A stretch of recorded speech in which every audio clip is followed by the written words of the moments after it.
What's up? What's up?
Garon, what up, man?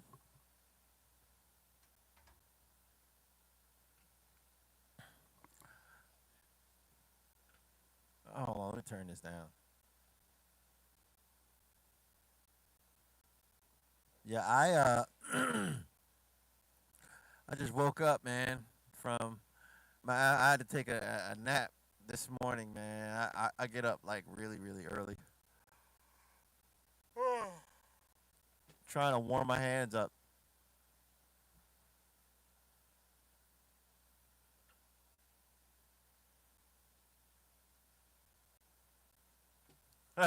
So am I, man. I don't want to go out there and do it. Bro, I live in Georgia. It is hot here. Like you will melt out in the sun. It's so hot the flies are like, we're not flying today. We'll just stick to some dog poop under a tree or something. We don't want to fly. It's hot, bro. It's hot.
Trying to get that push pull.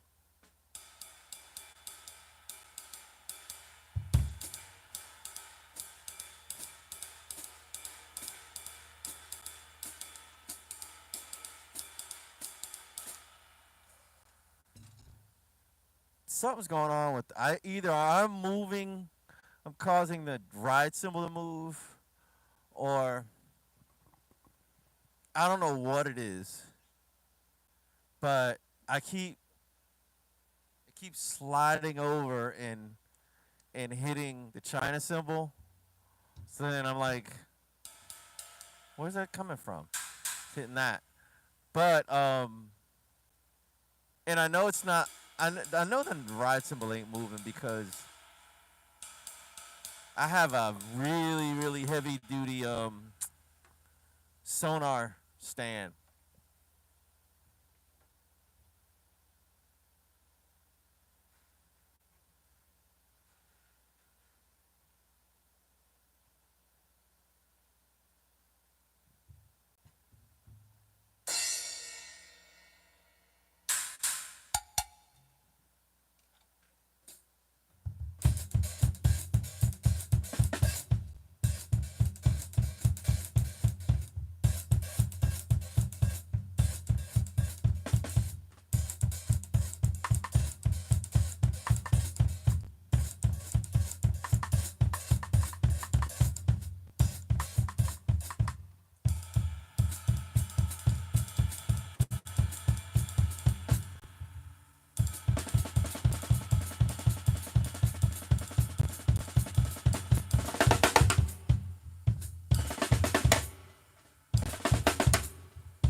I gotta keep doing it until I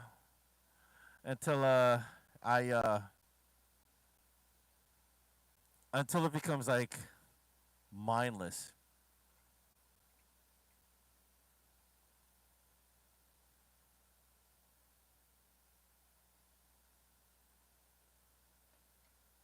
Bro, you're baking up there. I know you're baking in your attic. You gotta get a window unit. Is there a window in your attic? If there's a window in your attic, ooh, you're baking.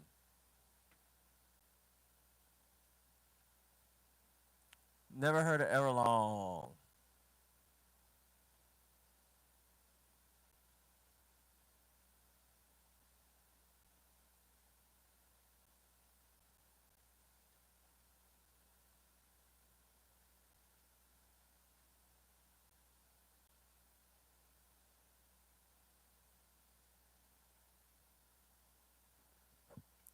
Um,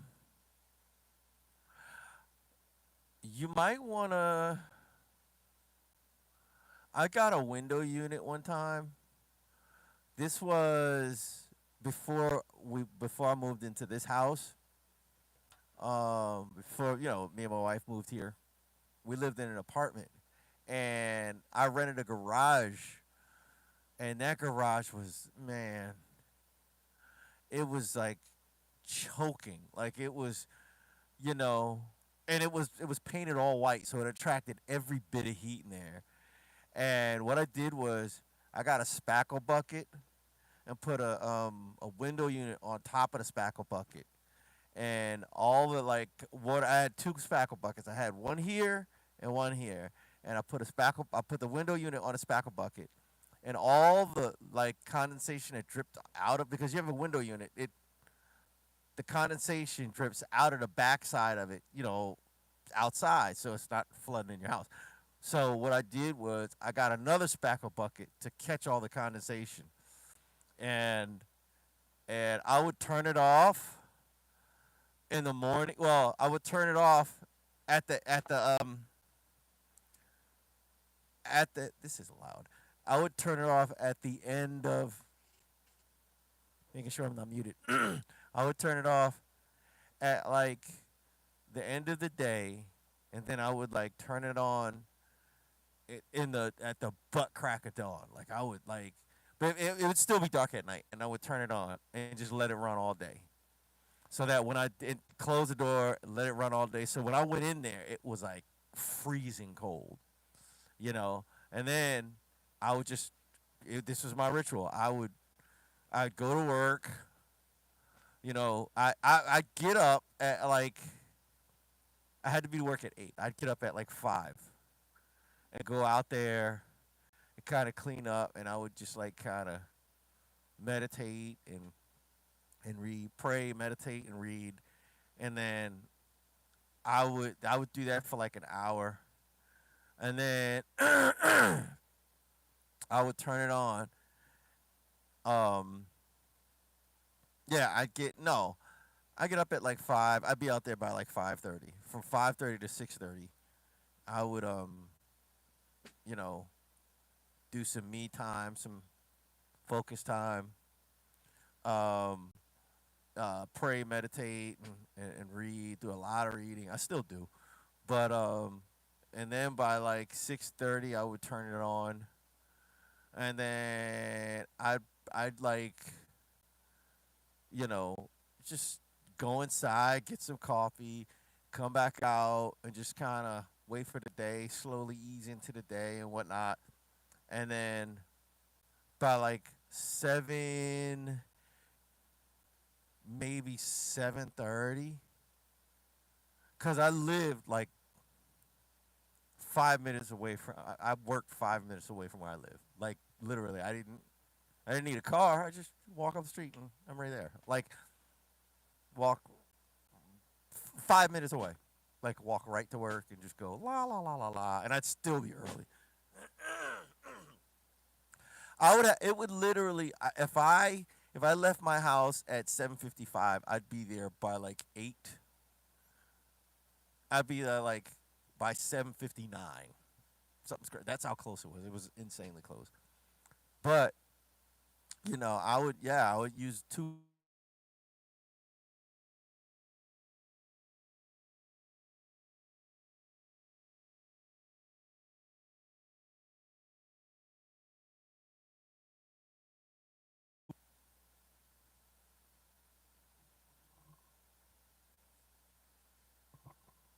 I'd use a window unit and two spackle buckets, man, and because it was like it was, dude, it was like it was that those buildings were like it was insanely hot, like ugh, oof. And Georgia summers are, oof.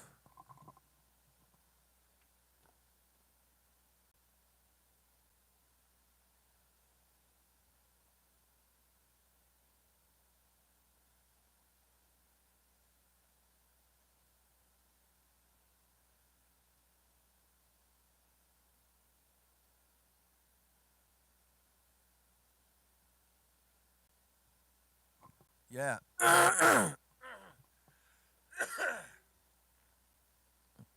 um, and the thing is, you might want to think about this too. Get a window unit. Get a cheap used window unit, two spackle buckets.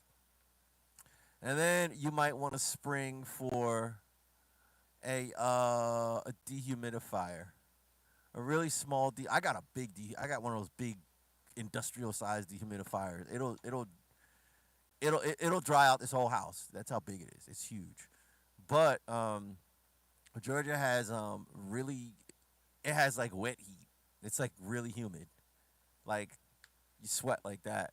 So I thankfully our AC unit is brand new.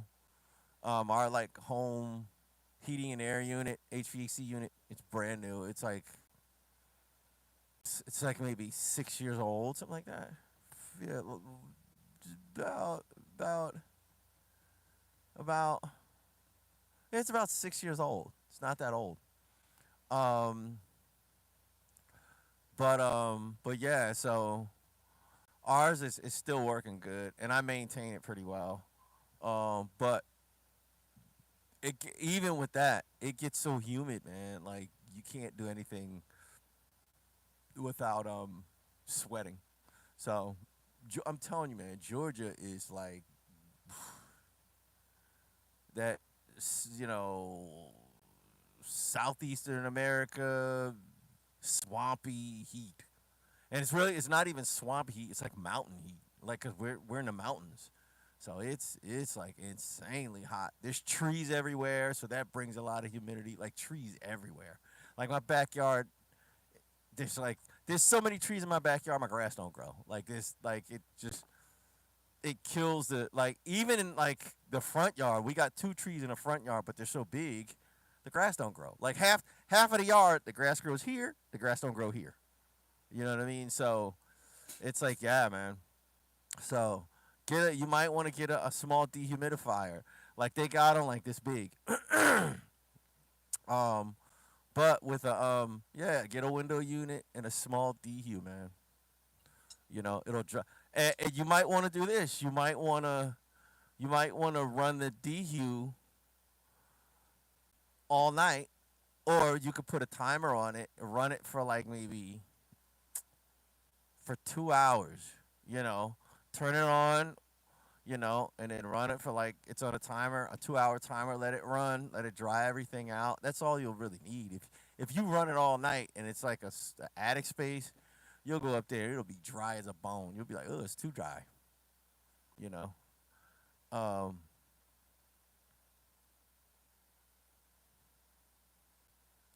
Come on. Oh,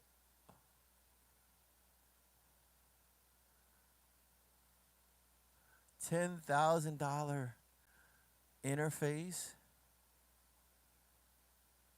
bro. I would never pay $10,000 for an interface. Even if I had $10,000 to pay for an interface, I wouldn't buy it. You're jumping out the window. You're buying it just for like you're not even gonna hear the difference. Like you're not gonna hear the difference.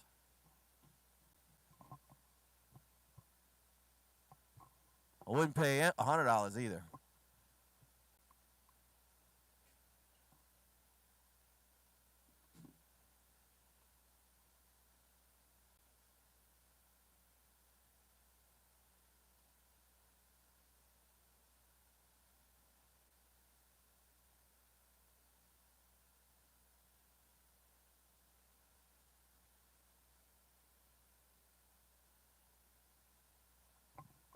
Ah,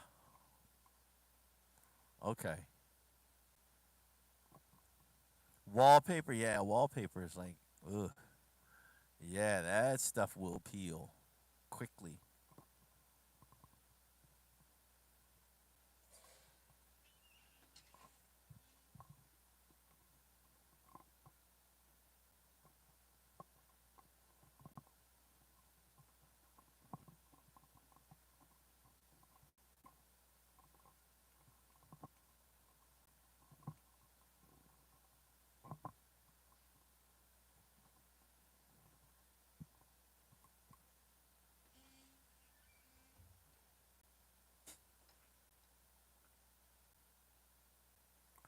Adas, what up? What up, my boy?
Okay, I can hear the difference.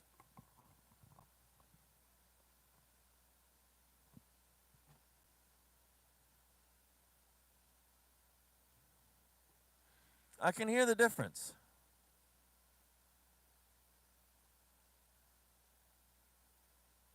Yeah, you can hear the difference. There's bite to it. The Focusrite sounds thinner. The Lavery sounds fuller. Sounds wider and fuller. It's really wide and really full.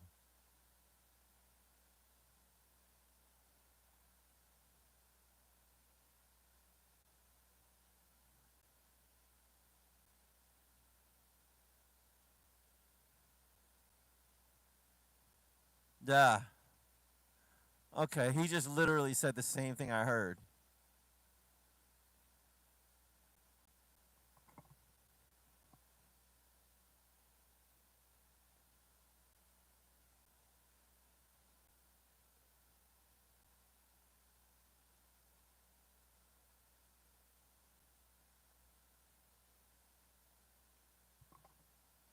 Yo, you said it's dialed in like a phone? See those? Hold on.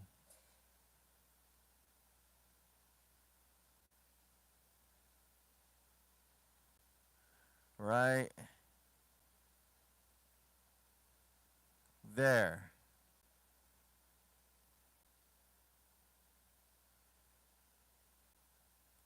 Right there. Those white speakers right there. Yeah, right there. Those white speakers. I made those specifically for mixing for cell phones. I actually made those monitors. I made a pair of them. Um, for mixing on cell phone, mixing just for specifically for cell phones. So yeah, if they sound good on that, I know it's gonna sound good on a cell phone. But thanks, man. There's still some kind of boxy frequencies that I want to get rid of, but there's I'm just that's just a matter of me dipping them out. Like I'm just too lazy to kind of sit down and just do it. So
I wondered when Jason Momoa was gonna do a movie about oh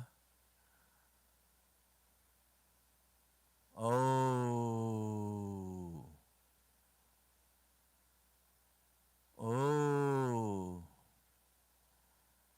oh oh I was wondering when he was gonna do. These guys are warring on volcanic ash. This looks like a good movie.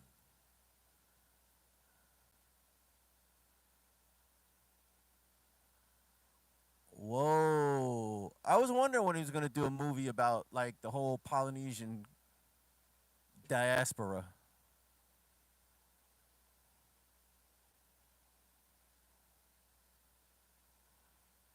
Yo, this is going to be good.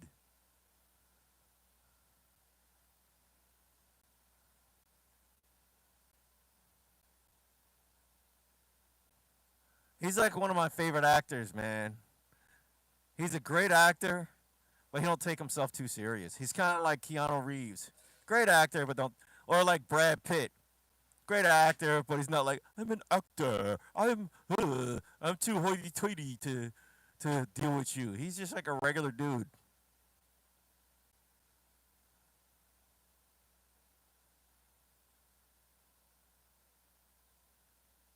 Yo, this is gonna be good. Yeah, I want to see this movie. Oh,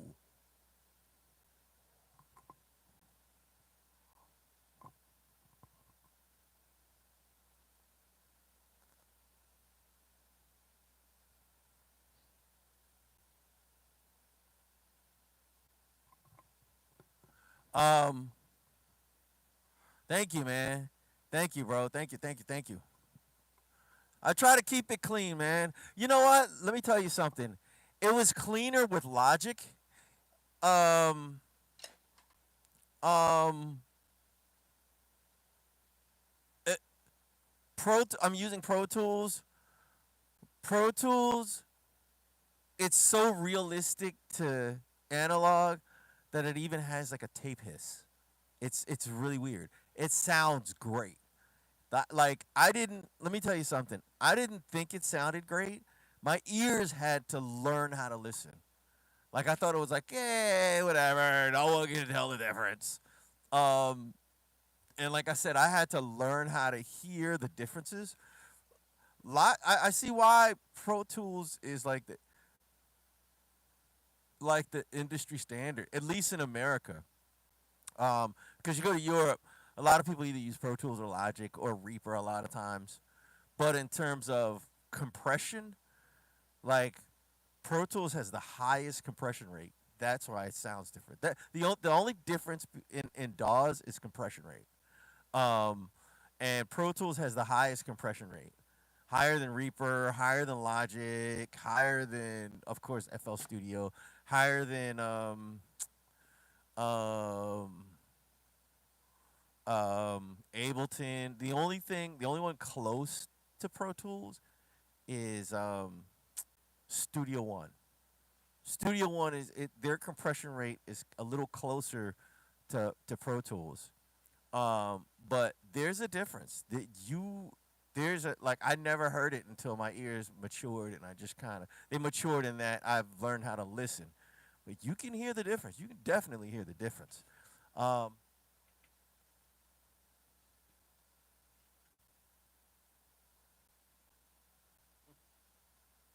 yeah. No, but yeah, man, you can definitely hear the difference. There's a hiss. It's like tape hiss. You know what I mean? Which I don't like. I'm used to like Logic sounds good. Like Pro Tools, it's if you approach Pro Tools the same way you approach Logic, if you set up all the like I have a high an overhead bus, and then I have the kick, the snare, and the front of the drum kit. I have a bus for that, and then I have um, the one room mic. It's all in the same bus, and then I have all the two rack toms in a bus. I have the two floor toms in a bus. Um, like of course these two snares are in the same bus. Um, but I have three buses, and they all go into the main drum bus. And this is all. If you guys are out, if guys out there, if you guys record, these are some tips for you. These are mix tips. The one thing you want is control. You want to control. The way you get the sound is controlling it, controlling, being able to control what you're hearing. So all three of those buses go into one main drum bus. The reason why you put them in one main drum bus is because you want to treat all of the drums as one instrument. So if you got guitar, not only that, but if you got guitar and you got bass and you got guitar, well, yeah, three, because these and these, the two rack toms and the two floor toms are in they're in separate buses, but they go into the toms bus. The snares go into the the snares, that mic in the room. Oh, the kick, the front of kick. Now my kick has a sub a sub mic on the outside and a kick mic aimed directly at the beater on the inside of my bass drum. Um, those two, the front of the mic to the front of my kit, the mono room mic, and the two snares go on one bus. The two overheads go on one bus. So there's three buses. Like I said, those three go into one bus. But you want to do that also because it's convenient. You don't want if you got if you're playing in a band with two guitar players, a bass player, a keyboard player, a percussionist, a singer, and 3 backup singers. That's a heck of a lot of channels. That's a lot of channels. Um, and you don't want to have. Oh well, okay, everything sounds great, but the toms, I can't really hear 'em. So now you got to go into this channel and raise that one. Go into this channel, raise that one. Go into this channel, raise that one. You don't want to have to do that. You put them all into one channel. You put the 2 racks in one bus, the 2 floors in one bus, and you bust those down to one bus, the Tom's bus. That's what I do, and all everything is bust into one mic. I mean, into one main drum bus, one mic, into one main drum bus, and you use that to control the volume of the kit as a whole. Otherwise you're gonna be driving yourself crazy.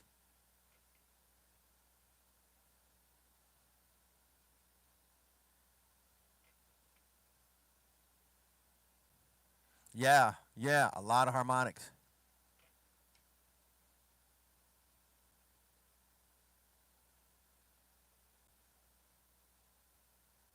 Complaints like what?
Trying to get my hand speed back up.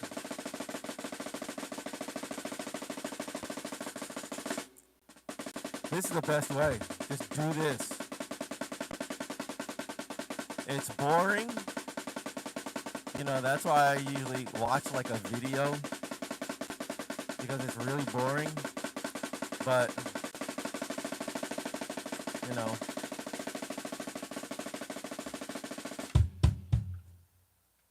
but yeah, it's boring, but it get like just simple stuff like that will get your hand speed or just keep doing exercises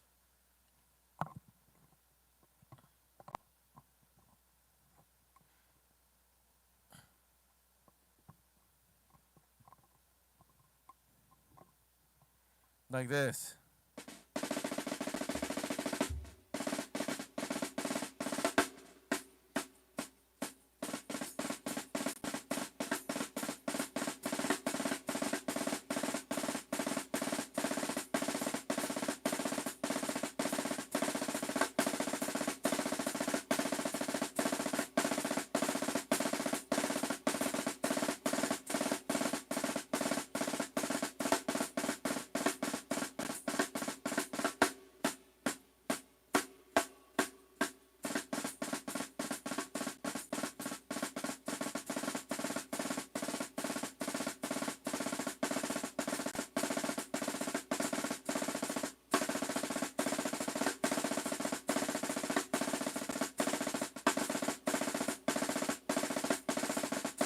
Ah,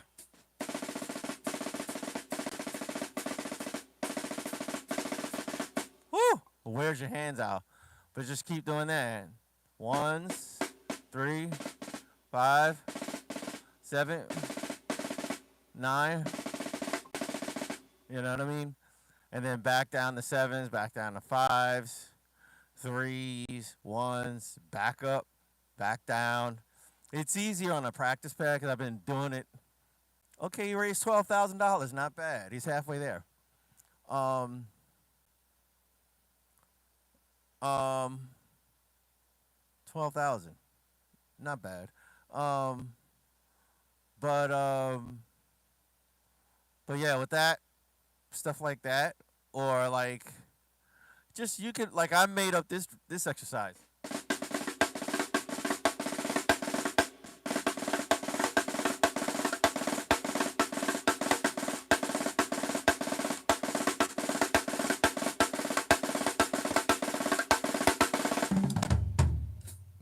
But yeah,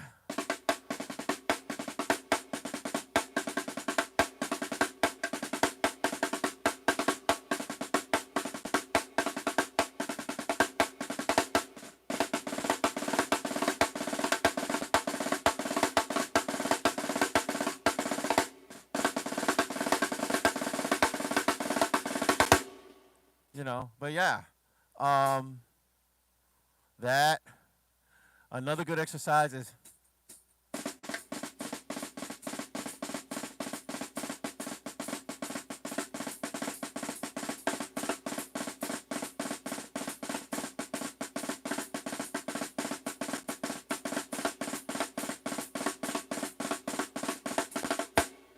so that her those are herdias, you know.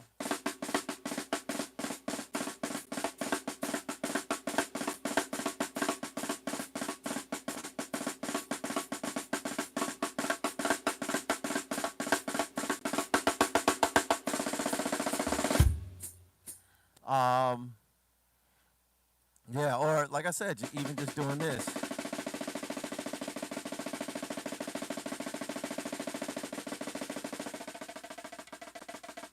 and try to play softly.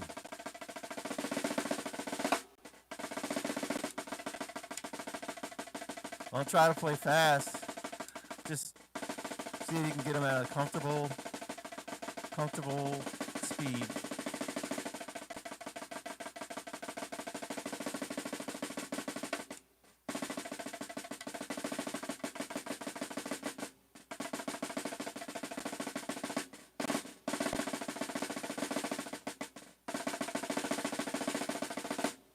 You know, get them at a comfortable speed, and just keep doing it. Just keep doing it. I'm out of practice. I used to sit there like, I'd be like watching an hour or 2 hour long like YouTube video, and it's like use it or lose it. You know, that's when I was just like, I just like rolls just came like water. But yeah, just keep doing that. You might want to,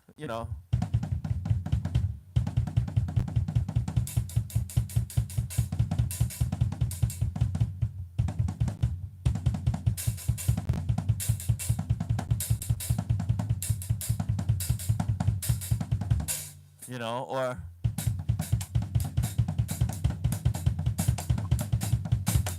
you know,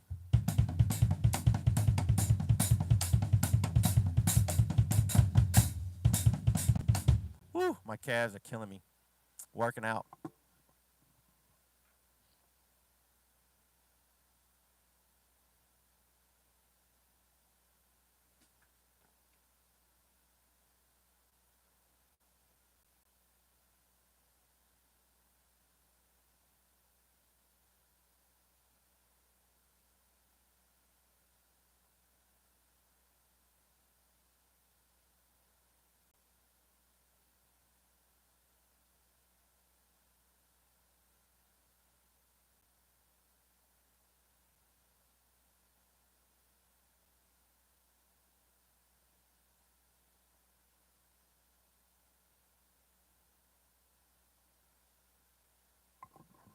Well, the thing about MIDI, when you're using MIDI, the samples that you're using are processed.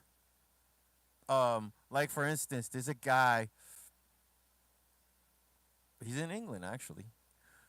Um, Actually, he's in Scotland, Edinburgh. He's in Edinburgh. His son plays drums. His son has an electric kit, and he was like, "Yo, bro, my son loves your playing," and he was like, "Is there any way you can give me some samples?" So I just gave him samples. I gave him a sample pack, but um,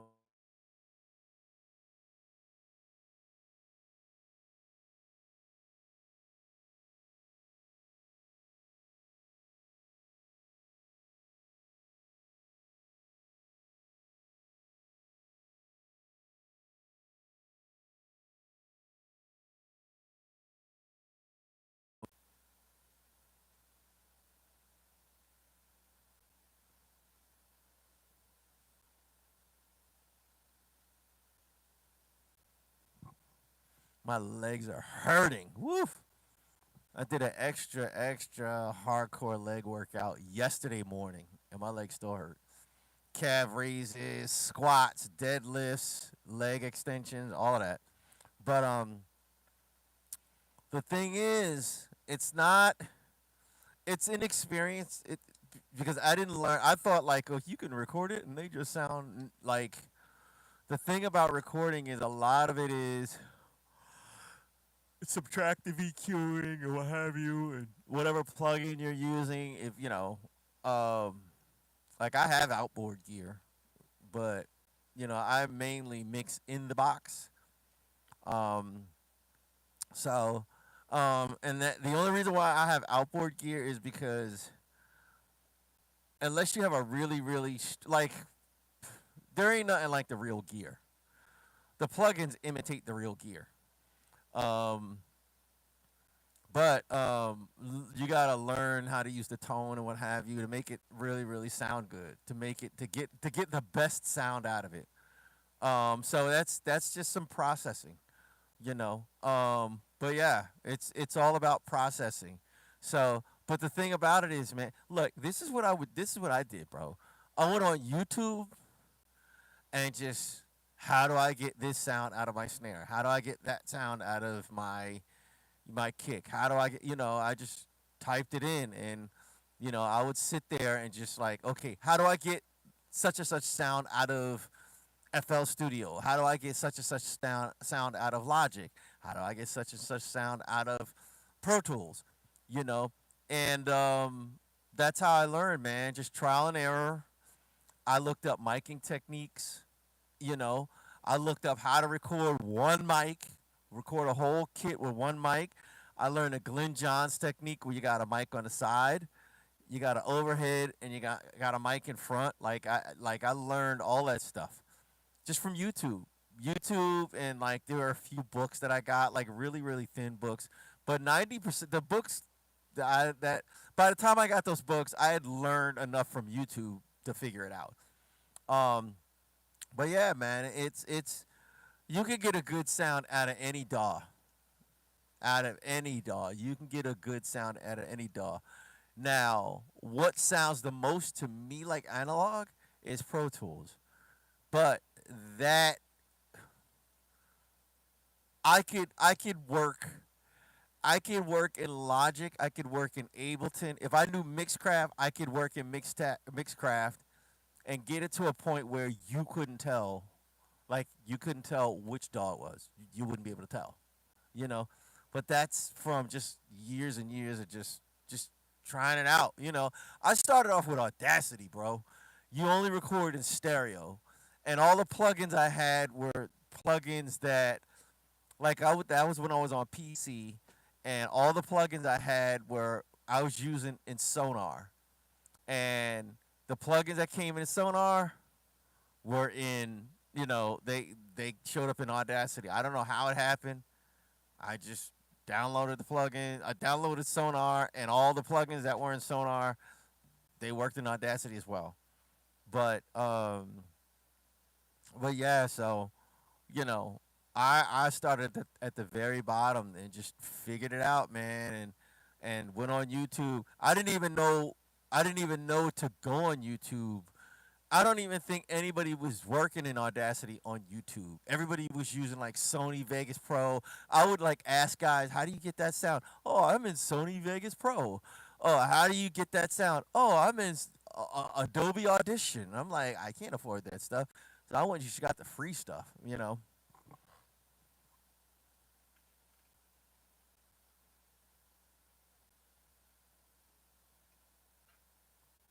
What do I think about mobile sound gigs? I mean, mobile soundboards. I'm sorry if I'm just getting to these chats. I don't have a problem with them. I had one. I had a X32. I got rid of it because it's just like, well, I didn't get rid of it. I just packed it away. It's in storage. But I put it up because I just needed the room.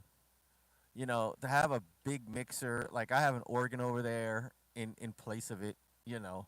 And I could only put it there, and the speakers, the sound I was getting out of them, it was just like a bad placement in a room, and I wanted everything facing this way, and it just wouldn't work with the board there. So plus, like I said, I got an organ right there. I have a shelf right there with an iMac, and you know what I mean. So it just wouldn't. I had to rearrange this whole place. I have another mixing station right there. You know what I mean? I got a Mac Mini. I got a Mac Pro right there. I got like some keys right there. So I got keys there, an organ there, keys there, a mixing station there, a mixing station there, a mixing station there.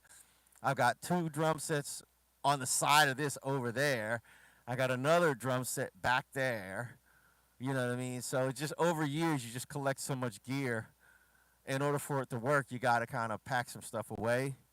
But some of the best recordings I've made were done on a Behringer X32. Some of the best recordings I made back in the day, I had a Behringer. It was like an 8-channel mixer, eight channel USB mixer. It had 8 channels, but it had 8 inputs, whatever. But it only recorded in stereo. Um, and then I upgraded to the X32, and then I wanted something with better sounding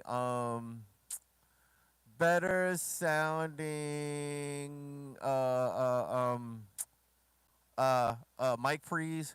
So I went with Focusrite. I'll probably get like the next the next interface I'll probably get is either a Focusrite Claret Octapre or a Focusrite um a Claret X a Claret, a RedNet. I've been looking into the RedNet, which is a grip, but it's worth it. Um, or a or a Universal Audio, um, something X, whatever 16, a Universal Audio. But outside of that, man, and I'm never gonna get rid of the Focusrite. I'll keep that. I have a Scarlet right now. It's really really good. And I'll say this, man. Be careful what you pay for. In terms of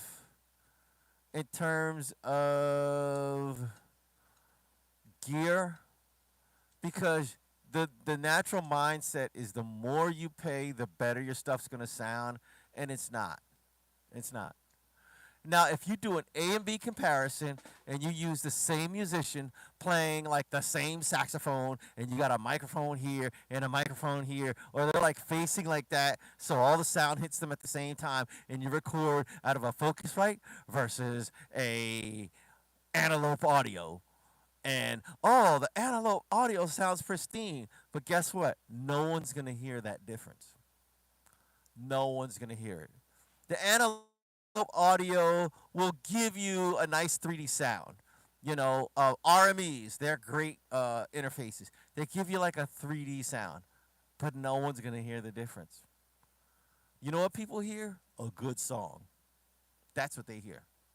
A good song. I have an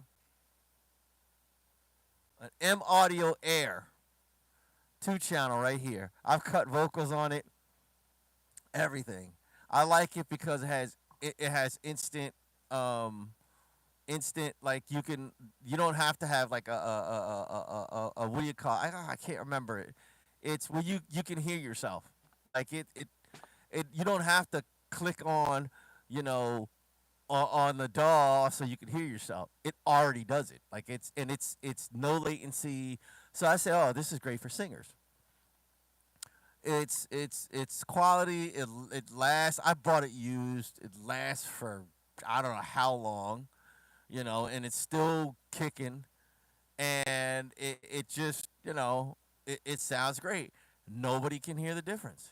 Nobody can hear the difference. So it's like, why go anywhere else, But yeah, people are making hit records with just like garbage gear.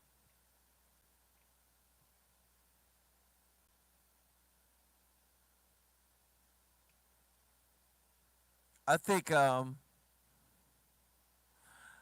you know what? I think there's another part of that question. There's certain I don't necessarily worry about transparency. I do. There's certain things I do and certain things I don't. Um, if you can, let me tell you something. The transparency goes away when you go into the mixing and processing phase of a song. The transparency. If you want a certain sound out of a certain instrument, whether your interface is transparent or not, it's not going to make a difference.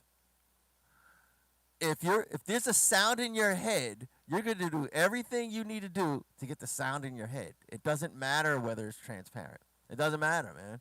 If it's not transparent, guess what? You're going to get the sound out of your head because that's what you want to hear. That's what you're aiming for. So now, don't get me wrong. If something sounds like trash, then that's, you got to jump through hoops and like sometimes you can't, like, you just can't, if it sounds like trash. But the big thing about recording is the source. Are the drums tuned nicely? Is the guitar tuned nicely? Is it a quality guitar or does it sound like a ukulele? Like, is the bass tuned nicely? Am I hearing fret buzz from the bass? Like, you know what I mean? It's stuff like that. Are your instruments maintained? You know what I mean? Like, that's what, start off with a good source. You don't gotta jump out of the window because the interface, you're not gonna hear the difference. You know, like I've used live mixers to record stuff, to record demos and record albums. I've used live mixers, and the only reason why I used a live mixer, um, is because it was done at a church, and the church had great acoustics. The guitar was well tuned, and it was a quality guitar. The bass was well tuned, it was a quality bass. The drums, everything, the keys, it was motif keys. So, you know, everything was just, the instruments were good. The singer was an incredible singer. So it's about the source. Use quality chords, and you don't got you don't got to jump out of the window, but use some pretty decent mics. You know what I mean? Use pretty decent mics and shop around. You don't got to buy a bunch of U87s and all of that stuff. You know what I mean?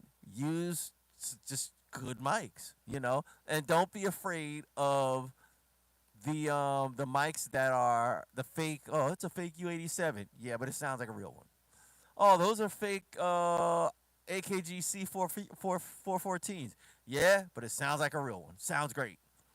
Another guy's channel you should check out is Mike Assassin. He's a voiceover guy, and he has a U87.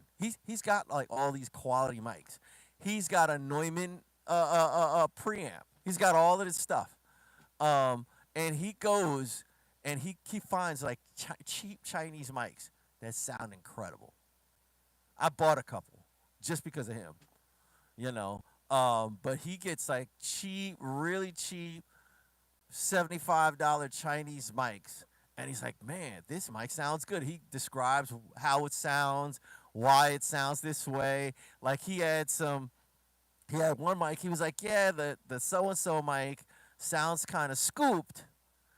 He said that's the difference. They sound scoop as opposed to this mic, which sounds very transparent. You know what I mean? So if you want, and these are cheap Chinese mics, like $70, $60. You know what I mean? So as opposed to paying $2,000 to $4,000. So it's you got to shop around, man, and don't kill yourself having to buy. You think you gotta buy like the the best mics and the most expensive mics. If you Because I'm gonna say this, you can buy a good mic and stuff. Let me tell. I've recorded. I've got Neumanns. I got a Neumann there. I got a Neumann there. I got a Neumann there. I got a Neumann there. I got a U87 AI right there, and I got another U87 AI over there. And before I had all that, I had one TLM 103 as a vocal mic. The vocal sounded like trash. Why? Because I didn't know what I was doing. I didn't know what I was doing. I just bought it because I was like, oh well, I think I'll, they're TLM 103s, blah blah blah. That's a Neumann mic, and vocals. Like I used it, and it just like sounded like trash. Like it was ridiculous. It sounded like trash. I'm embarrassed. Like I look back and it's like it was embarrassing.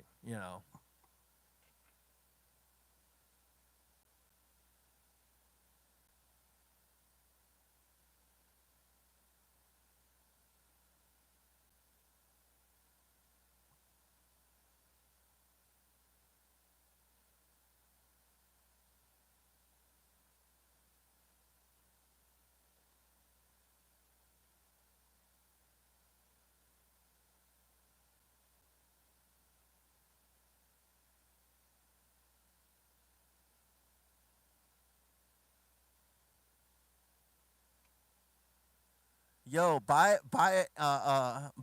an M Audio Air. Buy Listen, and there's another thing too. Yeah, buy an M Audio Air. If you've got like I paid $60 for mine. It's cheap. Um, and it which will probably be cheaper for you guys because you guys have pounds, so it'll be cheaper for you guys. Um, but who is this chick? Clip has no sound. Are they gonna fight? Oh, he's pressing him. So yeah, I got an M Audio Air for $60. It's got instant, no latency. You could hear yourself and all that stuff. Now, the trick with audio is you have to nudge it. Like I've I've had to like whenever I record something. First of all, whenever I record something, I'm hearing drums through this interface.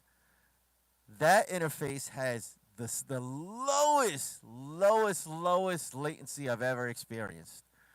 But this has zero latency. So I pipe the drums from here into this one right here, and I'm hearing this interface piped into this one, which has no latency. And oh snap, he pushed up on him. Oh snap, he pushed up on him. He pushed up on Adam. Oh snap, he pushed up on Adam. Oh snap. Adam walk around like I ain't sweating. Adam must got a pipe on him. Adam has a pipe on him. That's why he's not sweating. He knocking. Oh, this is at Adam's spot. This is the warehouse.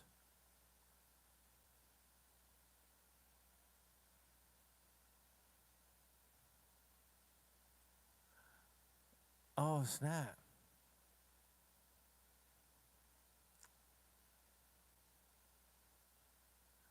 Yeah, you're in LA. That's gang territory. You don't want to do that, bro. You got Bloods, Crips, essays. You don't want to do that. People respect Adam in LA. You wanna go home, bro. Go home, dog. But yeah, so I don't know if you guys subscribe to like the No Jumper channel.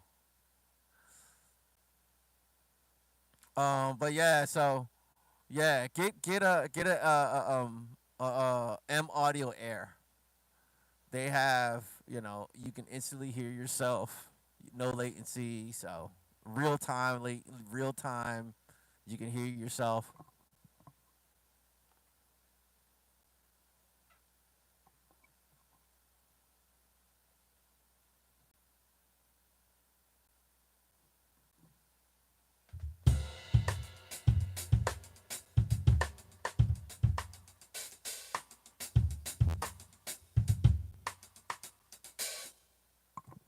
Yeah, get a decent used one, man.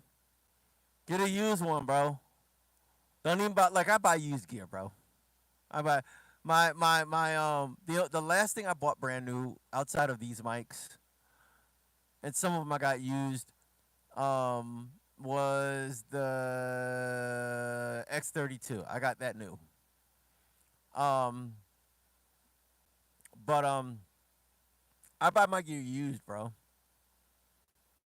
And I got this symbol. I got that brand new.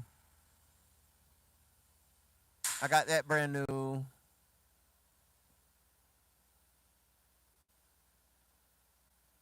That's it. Like, well, the the um the studio monitors. I got the two black ones. The the passive. I can't remember what it's called. Like Aventone. I got the Aventones used. I got yeah. I got the Aventones. I got the Aventones new. I got the Yamaha HSH. I got those used. I got those Mackie monitors new. I got those white monitors up there. I made those, so whatever. I made them just for mixing on phones. And the other speakers with the white cones, I got those for free. I just altered them, changed the cones and everything. But yeah, so yeah, man, I buy everything used, bro. If I could, don't, you know, yeah, get it used, bro. As a matter of fact, go to a musician's friend. They sell used gear. Musician's Friend is the online store of Guitar Center. If you go to Musician's Friend, all the stuff that they have in the stores in the demo that are demos, um, that's the only usage they got. They were demos. Um, like this was a demo. The M Audio interface I have, it was a demo, so it was barely used. I use it now. I use it more now than it was used at the store. So you know what I mean. And even now, you're better off going to Musician's Friend now because people aren't. People ain't going to. They're not. They're not twiddling with the gear and all that stuff like they were back in the day. Back in the day, it was always crowded dudes messing with the gear and all of that stuff. Nowadays, not so much. So you could definitely get some gear, get some good deals. I got those Yamahas from Musician's Friend. You know. So yeah, yeah, man.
I was right.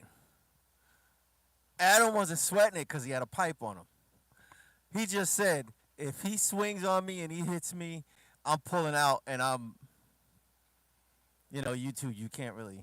Yeah, he said it. I knew it. I was like, anybody, this dude is this big and he's pressing you and you're walking around like, la la. I was like, he got a pipe on him. He got that ratchet on him.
Um,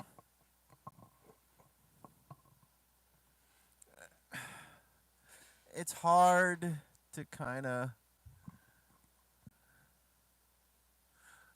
Dang, you got me with this one.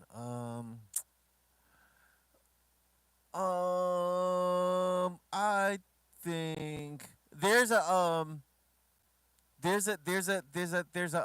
what would you call it? There's a kind of it's a weird clutch that goes on your hi hat, and if you have like I have a little West Philadelphia, born and raised. Sorry, I couldn't help that. I have this little tambourine thing on the rod of my hi hat, and there's a thing now where it's a sleeve, and this can go on the sleeve, and you can kind of control it separately. Um, and I get it, but at there's I get it because you what you can do is you can actually put it on there, and you can move this separately, and this won't move. But you can't turn it off. So for me right now, like somebody was like, "Hey, you know, I guess they're trying. I mean, I guess I could, if he's gonna like say, "Hey, could you buy this and endorse it, or could you? I'll give you a deal on it, and you endorse it." Sure. It depends on the deal. If you're selling it for like $150, you got to sell it to me for like $50. I need it for 50. But it's a new company, and they hit me up and they were like, "Yeah, well, and I was like, "It has a use." And I told them, I said, "It has a use. The problem is I can't turn it on and off." So at this point now, I feel like it's useless.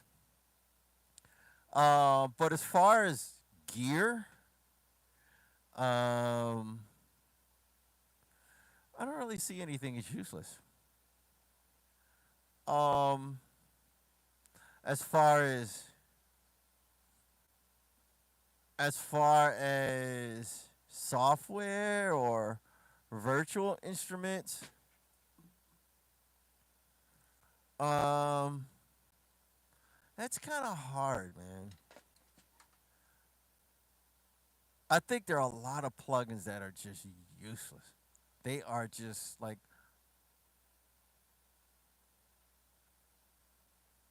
oh, they are just useless. Some plugins are just like garbage. They're a bunch of like compression plugins that I've used. They're trash. They're trash. They're like they're noisy. They're trash. Um, there's like one one one plugin that I use. I can't remember what it's called. Um, it's some weird effects plugin. It's like it ain't nothing you can't get out of something else. It's just like, you know, I see a lot of plugins that are just like trash. They're like really, really, really trash. Um, even they have this thing that's like a magnet. It sticks in front of your drums, like your bass drum head, and it's like an inside magnet and an outside magnet. You put the inside, it's bendy, so you can bend it, open it up on the inside, and stick it on one side, and take the other one, and boom, clasp it on the outside. But Kickport already did that with Kickport. But I could see a use for it. I could definitely see a use for it because Kickport, the difference is as useless. You could say, okay, well, Kickport already did that. The problem with Kickport is it takes a lot to like. I had to buy multiple Kickports. Like I have a Kickport on this kit. I got a blue one for this kit, and I have like a tan wood grain kit. I have a white one for that one. Um, because it's not like I could just take it. It's too involved. You got to take off the head and do all that. It's too involved. So, with that, I could even see the use for that. It's just quick change. If it's on this kit, I could just take it off, boom, put it on the other kit. Um, as a matter of fact, I could just boom, boom, boom, pack it up, and while I'm setting up, I could just whip it out and just stick it on there. Um, um, oh, one thing that I find useless. They have these sticks. They're these sticks with balls on them. And then the other one, like you have one that you stick on this foot, like it's like a thing that you stick over your shoe, the toe part of your shoe, on one foot and the other foot, and you can air drum and get noises out of them. Useless. Um, that is like the most useless. Um, because I'm like, it's like it's useless. It's like I don't see anything out of it. I don't see anything out of it. It's not that I don't see a use in air drumming. Air drumming, how I do it, I'm like,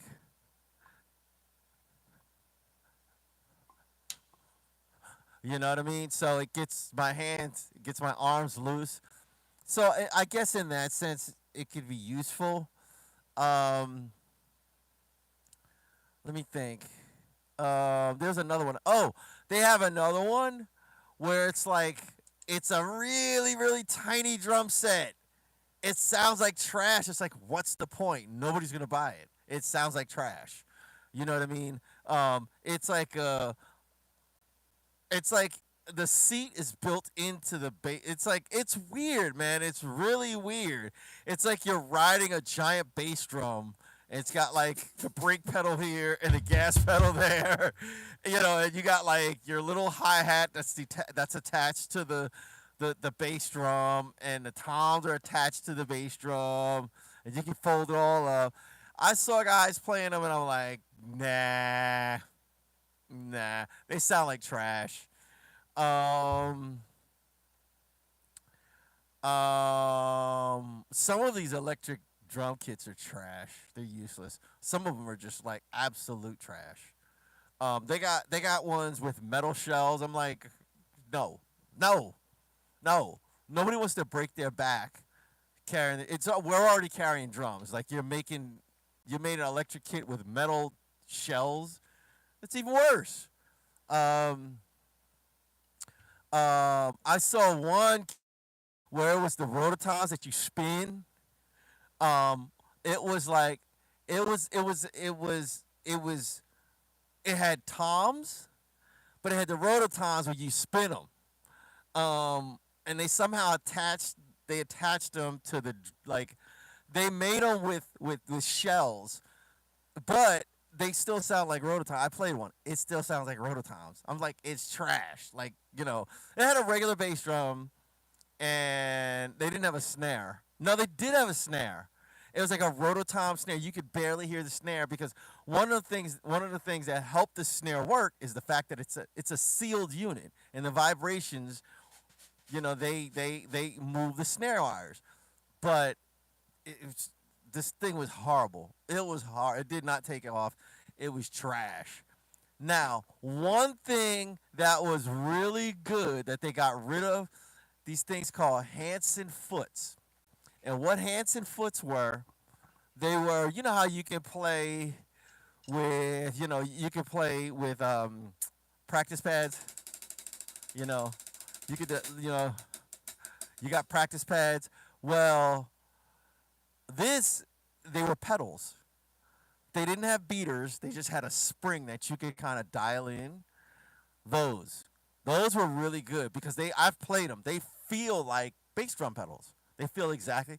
You might be able to Google them, and you might be able to find a used pair. I'm still looking for a used pair of Hanson Foots. I want two of them. Um, because you can practice. It's quiet. You can practice anywhere. You could be in a library, like, you know, you know what I mean, and nobody's the wiser. Like, they can't hear anything. So, but yeah. So I think those were really good. I think the people at the time, I think they just couldn't get They couldn't get the investors, so it kind of petered out. Um, I'm gonna be honest. There are drumsticks. Those Lars Ulrich was using them. Those nylon drumsticks. They're black and they got the white tips. Those are. I had a pair. I gave them away. I was like, whatever. But um, those I thought were useless because I'm like they're useless. I'm like they feel like plastic sticks. They flex and all of that. No, I like my sticks to be like brittle. Yeah, the triangle shell drum kit. Yes. I wonder how it sounded. It might have sounded good, but dude, if you buy a triangle shell drum set, you are locked into that company for as long as you have that kit. There's no you got and they might make horrible shells. Who else? Who makes triangle shells? Like you're not gonna revolutionize the drum market. All of a sudden, Evans is gonna start making triangle heads. You know, Remo, Aquarian. Like no, people are like no. Like they're not gonna make this niche thing and lose money making this niche thing because you gotta pay for you gotta pay for making them and you gotta pay for housing them.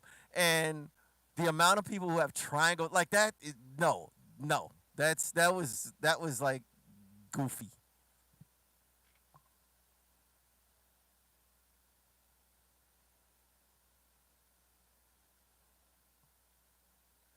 Concrete shells, bro. It is hard enough to carry a drum set up and down a flight of stairs, like bringing them to a gig. Man, it's a pain in the neck. I'm not hauling around concrete shells. It's not happening. It's not happening. I used to have them. I had a Ludwig. Um, I had the same Ludwig metal drums that John Bottom had. That's back in the day. It was an old kit and it was nice. But I sold it. What's his name? Not Eric Selly. My man Eric died, man. That sucks, man. Dang, man. Oh man. Um, Alex Pandori. I sold them to my boy Eric Alex Pandori because I was just like, man, they were too heavy, bro. I was like, no, I don't want to have to get back surgery because I crushed one of my vertebrae trying to haul them. No, no.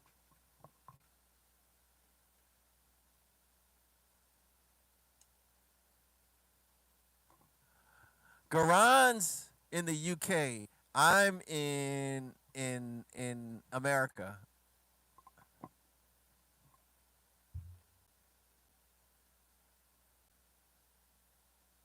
Yeah, rock drums. Yes, a head sticks. Those are useless, bro. They're useless. And I'm gonna tell you this: it's not like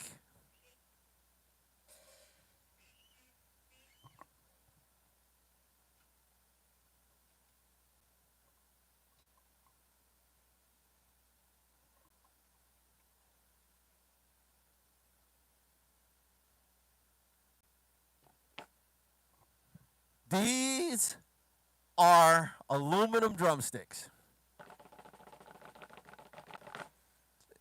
Now, those ahead drumsticks, the 5As, weighed the same exact weight as these regular wooden 5As. The only difference is they were plastic, and when you hit them, they flexed. These are the size of 5As.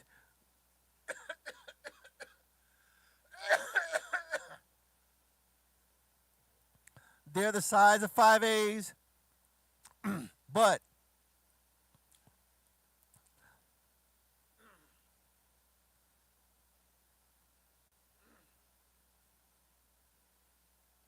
these are 5As, but they're heavier than a.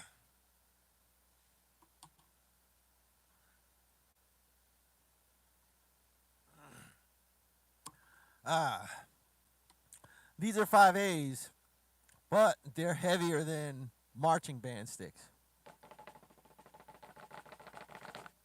and they will get your hands real fast. You gotta switch. You gotta play. You gotta practice with them,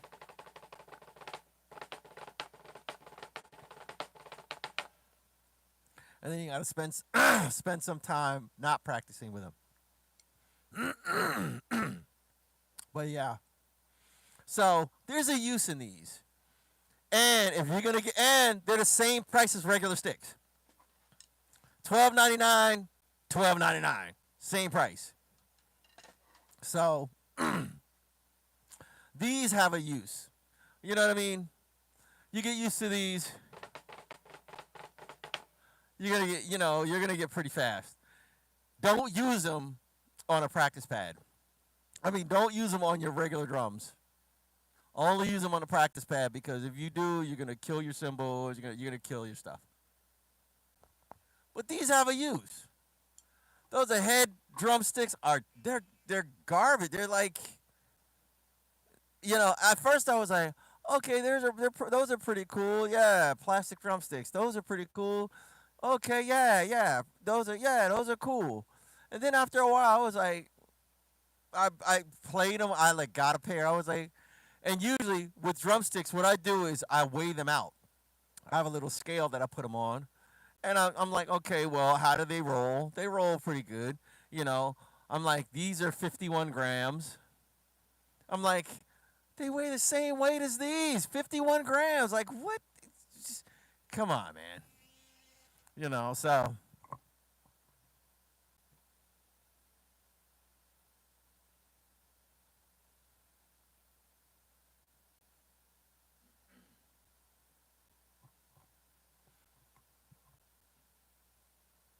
84 years old. Yo, let me tell you something. Um, I'm trying to get like that, bro. I wanna, dude. What's his name? Roy Haynes. His grandson is Marcus. Marcus Gilmore, one of the top jazz drummers out now. Roy Haynes played with Chick Corea. He played with Miles Davis. He died recently. He died this year at the age of 93. He was playing until the day he died. He's doing gigs, doing shows, you know, like just still and killing. Still. He was still killing. He's 93 years old. He probably was like, man, I'm tired of living. Goodbye. And just checked out, man. You know. But yeah, man, that's what I'm trying to do, man. I'm trying to play until I'm first of all, I'm trying to live to like be 110. I'm trying to live a long time. But yeah, so yeah.